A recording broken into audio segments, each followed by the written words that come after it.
Hello and thanks for joining me. It's Darren at DCG Transporters, and behind me is our van today. So I just want to give you a little update of what we've been doing to it. We have had a bit of a break, so the van hasn't had as much progress as what we would have liked, and of course we're still trying to do customer vans at the same time, so this has to be squeezed in. So we've not done a lot, but we've got some significant changes that I want to share with you, and of course our plans of what we're going to do next and the other updates that we're now about to start.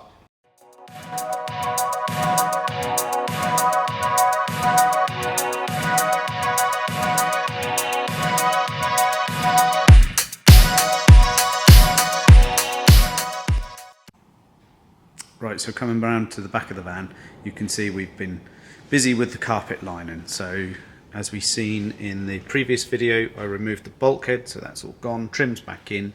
We have put the roof sections on for now, although I have made a new one-piece roof for this, and that's going to be fitted shortly. But in the meantime, I did carpet line it just to quieten the thing down because it's so noisy with the bulkhead gone. It needed soundproofing and insulation, so that's been done. So our usual 4-stage soundproofing and carpeting has been applied to this van, and the carpet, as you can see, is the really nice sort of light smoke colour. So the one up from the very lightest, which is silver, it does appear quite light on the screen, but it's actually not too bad, but it is a light material. Now sometimes I will advise against doing light colours in the van depending on how you're using it. If we were still doing a lot of mountain biking, I might consider, this is too light. It probably needs to be like the anthracite colour or a little bit darker. But I think for just a bit of a change up, and again, we've done loads of anthracite vans for ourselves, so I thought we'd go back to the original, which we did first time around, which was a very nice light sort of silvery grey, which this one has sort of followed. So yeah, and the other thing you'll notice is I haven't cut the windows out, and I don't know if I'm going to or not. So give us your feedback on that. I'd like to know, because it's always interesting to get different perspectives on it. Now, again, this van could be something slightly different. We might do a bit more stealth camping stuff with this. And of course I do use this as my primary vehicle and my hobby vehicle, and then obviously a camper at the same time. So we can still have a camper interior, and we don't necessarily need to see out of the side windows. Now I've panelled it and put the insulation and soundproofing behind it in such a way that if I do need to cut these panels out, I can, and it's not going to be that difficult. So I have given myself a bit of a margin if I do decide that I'm going to put windows in this after all. But let me know your view. If you look down the side of the van, I just really like it as a panel van at the minute. Yeah, stealthy camping. Let me know your thoughts. What you're thinking. Good idea, bad idea? Should we just suck it up and put windows in it? It is a camper van after all, or it will be a camper van. I don't know. So there is always a school of thought where it looks too commercial without the windows in the side of the van, and we've all read the terms and conditions on some of the campsites where they do say no commercial vehicles. Now, are they going to get fussy if we turn up with a panel van, even though it's a camper on the inside? We've never had anybody judge us before, but we've never turned up with a van without any windows before. So I don't know, but I am really liking the clean, plain look down the side of the van. So at the moment, I don't think I'm going to stick any windows in it, even though I do have windows here that we could put straight in. I do have a set of safari style windows, another set of flush windows, and a set of recessed opening windows as well. So we've got loads of choice. I could put some windows in it, but I don't know if I want to. So at the minute, I'm still thinking whether I want to or not. So that's something for later, but yeah, please do let me know your thoughts. So today's little project is going to be the flooring. I'd like to get started on the floor. So I've already sort of etch primed some of the holes that were in the floor from where it had a ply lining kit attached to it. So you can see got a bit of etch going down there. Now, this van wasn't too bad. They'd only seemed to screw into the floor along the centre line. So again, yeah, so not too bad, not loads and loads of screws, but we've still got a little bit of work to do. And of course I have been using it as a hobby vehicle in the meantime, and before we went away on holiday I managed to spill a load of fuel in the back of the van, which is great because it's not unleaded and will evaporate. Yeah, it's like an oily fuel. So I now need to prep the floor because we bond the floors in, and we'll put the battens on and bond those in, and then we'll bond the main ply floor onto the top of those. So it does need to be very, very clean and a good surface for the bond to stick to. So I'm going to have to re-prep all the floor to get that ready. So that's what I'm now about to do. So I'm going to get the jack out and then start prepping this floor up so we can bond in all the nice battens to get the floor nice and level. I'm going to use a nice little product called Vanish. That's pretty cool. It's pretty good at getting rid of the greasy stuff, so it works well for us. We use it for a bit of window edge priming to clean that, like surface prep really, and it's pretty good. So clean rag, some of this stuff on the floor, that'll get rid of some of that oily residue that we created the other day, and then should give us a nice surface that we can then bond onto. So let's get that cleaned and prepped.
So that's pretty clean.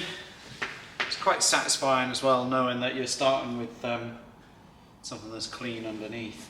So it's nice knowing that you've got rid of a lot of that grime, and of course with some of it will come smells as well. So one of my favourite things is when we're starting a new van, is when we strip it all down and we get it all cleaned, all underneath the seats, the carpets, the lining, inside the panels and stuff. Especially on vans that are a few years old, it's going to give it a whole new lease of life. It's going to feel and smell like a new van because you've got rid of all that dirt and grime that's all hidden and trapped underneath the panels and underneath those covers, and and bits that have got trapped over years of use. So it's nice. It's quite for some weird reason I quite like it. I find it quite therapeutic when you can then look back after you've finished cleaning it all and go like, that's a lovely, clean, tidy van. Now we can start converting it and turning it into something nice. One of my biggest things is though, when we are doing these cleaning projects and stuff like that, you do need to wear some gloves. Sometimes bits underneath the van are not very clean, they are quite manky, so you don't really want that on your skin. And the cleaning products can be quite harsh as well, and it will destroy your skin. Not literally, but it'll give you quite bad skin. So it's best to wear some decent latex gloves. Good disposable gloves, just use it, throw them, done. So that's just going to protect you while you're making your van nice. So yeah, don't forget to do that. But that's it. I think we'll just give that a minute or so, just to let the residue evaporate away from the cleaner there, and to get rid of some of that smell. And we'll get rid of these little trim panels, the thresholds, take them out, and then we'll start bonding the battens in place.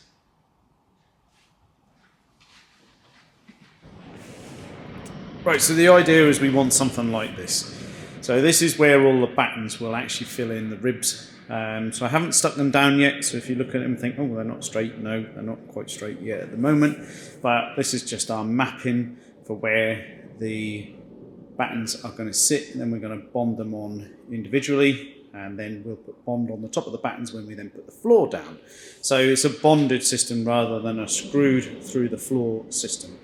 And actually, if you look at manufacturers such as Mobiframe have got the only approved M1 floor that there is for a transporter. We fitted a couple of these, and they are excellent floors, but they are very high. So it works great with their rock and roll style bed, which they'll tell you is not a rock and roll style bed, it's whatever. Can't remember how they describe it now, but it's an excellent bed. And if I needed seatbelts in the back of the van, it would totally be what I'd put in. And with their flooring, it's such a great system. You can literally fit the bed and the floor all within a few hours. It's fantastic. You just need to bond it down. Now, that bonding system is approved by VW. Like I said, it's M1 tested, and we follow a very similar format with how we do our ply floors. Now, our ply floors have an LVT top, for which we do in our sort of ship deck style, which you've seen before, which is our like signature flooring, and this one won't be any different to that. So these battens get bonded in. There'll be bond going on from these onto the ply, and then the ply then can be screwed into these battens, but it won't be screwed through the floor. And that's enough. That's super strong. It will not move. The way the floor is designed and shaped, it fits all the way around the van. It just can't move forwards. It is a very good system of putting it in without having any holes through the floor and screws through the floor, etc. So yeah, fantastic. We really like it. So like I said, this is the beginning of it. So we don't use any insulation on the floor. So why is that? Well, one, it then creates an uneven floor. I don't care what you do with your insulation, you're always going to have a wobbly floor, because if you put that foam on the top of this, there is no way of making sure that's flat without screwing through it. Yes, you can put the foam on, like the close-cell foam, similar to what we use on the panels inside the vans, on the walls. But if you put it on the floor, you've got no way of then getting a good flooring on the top of that without screwing into it. So it's just an adhesive, but it's not a strong bond like what we're now going to put for putting these on. It's very different. And the other thing is, come on guys, heat goes one way, doesn't it? Heat goes upwards. So the heat's not going to fall out through the floor. Yes, when you get out and you've got your bare feet on the floor's going to feel cold. Well, of course it will, because it's the floor of the van. We've always thought about doing some kind of underfloor heating. I'm sure we're not far away from developing a system that's going to do that. I'd love to put underfloor heating in one of these. I think realistically it would lend itself to a crafter better than what it will a transporter, because again, you're going to lose that height. Particularly at the minute, because we're not going to put a pop top on for the short term.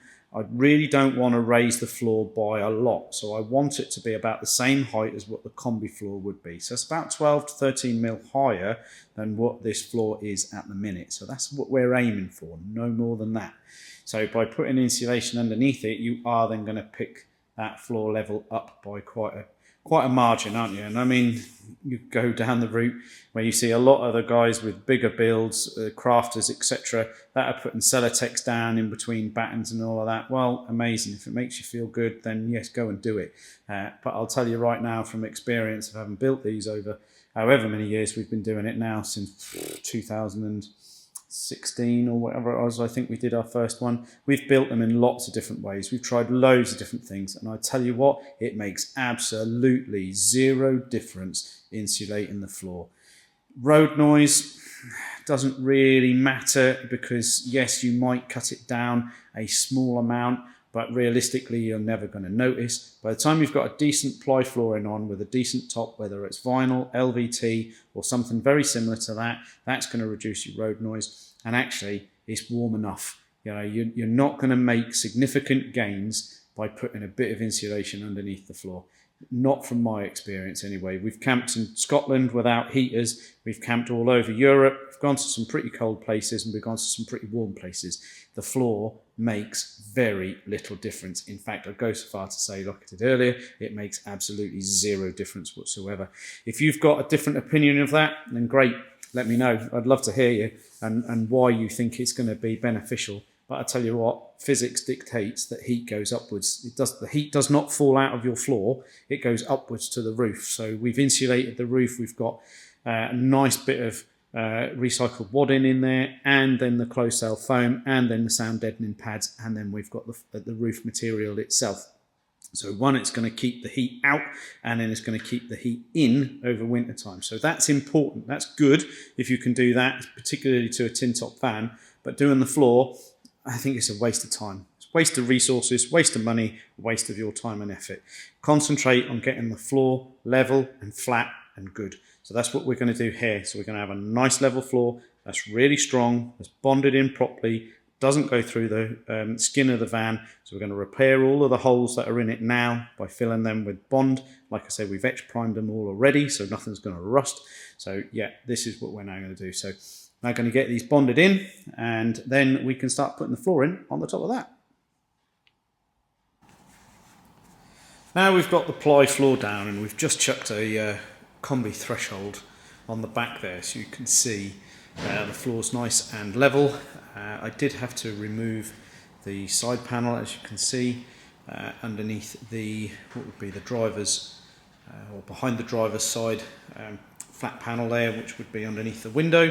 That just makes the floor easier to locate, because it does locate underneath the trims and underneath that panel. So, and it's a bit wide, and we don't want to damage the panel when we put it in. So I do need to just go and pop that back. But as you can see, we've got the ply floor in, and the ply floor is a two-piece floor that goes on the top of the battens. Now, I don't have a problem with the two-piece floor. A lot of people will go, oh yeah, you want a one-piece floor. You're never going to get one of these floors out of one piece. There will always be a join. Now, okay, some of the guys that are trying to do the one-piece floors have got little joins on the far edges, but it's a break point. Unless you're going to put furniture above it, that there is the risk that you can obviously move that part. So by having the split floor like what we do, we split it down the middle across the van, and that's the best supporting piece that we can get. So when you look back, you'll be able to see where our battens sit, and the wide big batten supports these two pieces. Now, nothing gets screwed into the floor. The battens are bonded into the floor like what we said, and those battens we can then screw into. So we have obviously fast forwarded once the battens have been bonded in and set, then we put the ply floor on the top, and then we can screw through the ply into the battens and they won't move. So this floor is now secured that way. So it's bonded in and then screwed into the battens. No screws go through the metal. That's really important. We do it that way because it just creates less of a rust risk, and of course it's just a nicer way of putting it on. We use DuPont Bond, so that's a specialist adhesive that's designed for this. So it's got a really good high grab, so when you first put the pieces down, they do grab, they really stick down, so you've got to make sure you've got everything in the right place for where you want it. And then we run Bond on the top of the battens as well, so the floor's bonded to the battens, and then just for good measure to make sure everything sits nice and flat, we then screw into the battens to make sure nothing moves. So we can get these two ply pieces really nice, really level, and absolutely lovely. We countersink all of the screws that go into the floor, so nothing is going to protrude, so there's no lumps and bumps on the top. So yeah, that's a really nice system, and as you can see, the ply fits really lovely. So we've been perfecting this now over the last few years, and this is the best way that we found that we can get nice ply floors into the van, lovely and level, and we go from there. So we are going to put the LVT on the top of this. That's a task for another day, so I don't think it's going to make this video, but yeah, we'll come back to that, and I'll show you that when we've done it. And that's just another nice little process. So yeah, floor's in, let's show you some of the other things we've been up to. One of our other little mods as well, you can see it flashing in the background there, is the FitCam X, and that's the dash cam that sits neat behind the mirror. I think these are great. It's just a Wi-Fi connection to your phone, so you can see what it's been recording and recall that footage if you should need, and it's just nice and subtle. It uses the van loom that's already there to power itself, so it does come on automatically with the ignition. So if we go around the front here, you can see where it is. I think they're really nice and really discreet. They mould round the existing mirror. Yeah, I like those. I just think it's a neat solution. It's a sad world that we live in, that we've got to have dash cams, but I think I'd rather have a dash cam now. There are quite a few questionable drivers out there, so I think a dash cam is well worth fitting, and having those dash cams with the big screen protruding from there, I think it's unnecessary when you can have such a neat system such as this. So this is the FitCam X one. I'll find the box for you, one second. So yeah, here it is. There's the box for it. There's the old bit of trim that comes out of the van that you remove to put then the dash cam unit in. So that's just those three pieces come out of there. In the box you get a little update USB device, the other bits of trim that you need to remove, a little trim tool, and the instructions, but they are really simple. Loads of instructions online, loads of bits and bobs and videos to follow. We don't need to show you how to fit one of these. They are super simple, and there's loads of videos online, like I said. So yeah, I just think they're a really great solution to having to fit a dash cam in your van, and they look really neat, and most of the time I forget that it's there, to be honest. So next up, what we've modified is the stereo. So I quite like the standard stereo. It's okay. It's got Apple CarPlay. That's good enough for me. I think the tech is okay, but the sound quality is not great. So we've put these Alpines in. So they're Alpine component speakers. So we get a new set of tweeters and we get a new set of mids. So it's just going to do the cab area for now. We might extend it and put some more speakers in the back of the van, but for now, when we sound deadened the van, we've taken the doors all apart, sound deadened on the inside of those and on the inside of the door cards as well, and fitted the new upgrade Alpine speakers, and the difference is amazing. So really like these Alpines. I think the actual finish of these tweeters look fantastic. Alpine's always been a big favourite of mine. I've always liked them since the 90s when we first started putting Alpines into the cars that we had. So yeah, so it's a tradition that sort of sticks, and I think they're really good speakers. There are some others out there on the market. If you prefer a different brand, then you can. I think that the Gladdens are also pretty good, but for me, I think for the value for money, I think the Alpines are pretty decent upgrade, and certainly much better than the Volkswagen speakers that come out of it. Volkswagen do make a really good van, but some of the stuff that they do put in it, like the speakers, they are pretty budget. So best they come out, go in the bin, and we put something decent in. And this elevates the stereo completely. It's a really nice upgrade. If you like listening to your tunes as you're driving, this is a really nice setup. So like I say, it works perfectly with the standard head unit, but just gives you that nice separation of sound. These tweeters have got a much better high-pass filter going on there for the mids, and then obviously the tweeters, and it just gives you a little bit more clarity and more punch. Obviously there's no substitute for putting a sub in if you really want to get some good bass out of these, but for now I think for me we'll utilise the space in the van for other things, but this is a very good start. So yeah, well worth doing. If you're considering a bit of an audio upgrade, these are a really nice starting point. So next up on the mod list is the Sounds Like a Golf door seals. Yeah, one of our favourite little mods, really cheap, and it does improve the sound of the doors no end. So if we now go and shut that, bush. Not a tinny noise at all, but a really nice thud.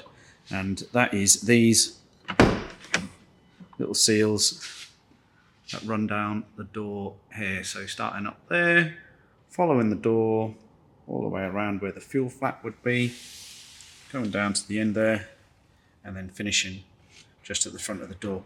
They make a superb difference. It is just one of those little things that when you shut the door, it's just really nice that it's a thud rather than a tinny noise, because these do really like twang when you shut a standard transport door. So that's a nice little touch.